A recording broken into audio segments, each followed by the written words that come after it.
MacBook Pro អំសិចរបស់ Apple ចំនួនថ្មីនឹងផ្លាស់ប្ដូរមកប្រើអេក្រង់ OLED ហើយព្រមទាំង Touch Screen បានថែមទៀតផងហើយព័ត៌មានលេចធ្លាយថា Apple បានធ្វើការ upgrade បន្ទះ chip របស់ខ្លួននិងបដូរប្រភេទអេក្រង់ថ្មីចូលទៅក្នុង MacBook Pro ឥឡូវនេះចូលមកដល់បន្ទះ chip Apple អំសិច series ដែលមានដូចជាអំសិច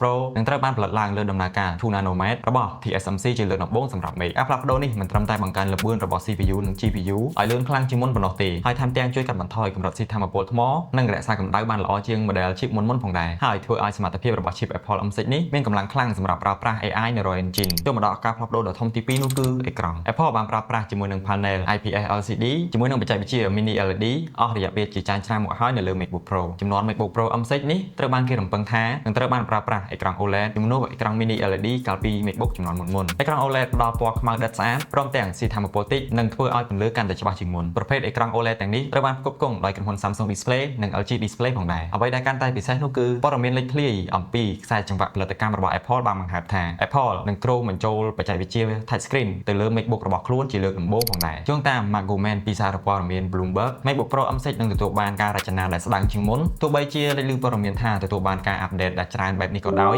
ក៏ត្រូវបានគេតាមប្រមាណថានឹងប្រកាសចេញនៅក្នុងចុងឆ្នាំ2026ឬក៏ដើមឆ្នាំ2027ជាមួយនឹងតម្លៃដែលអាចឡើងថ្លៃជាង model មុនរវាងបន្ទះ chip អំសិចរបស់ Apple និងអេក្រង់ OLED នៅលើ MacBook Pro តែអ្នកទាំងគ្នាតឹងមួយណាជាងជួយ comment ប្រាប់ផងហើយកុំភ្លេចចុច follow ខ្ញុំម្នាក់មួយផង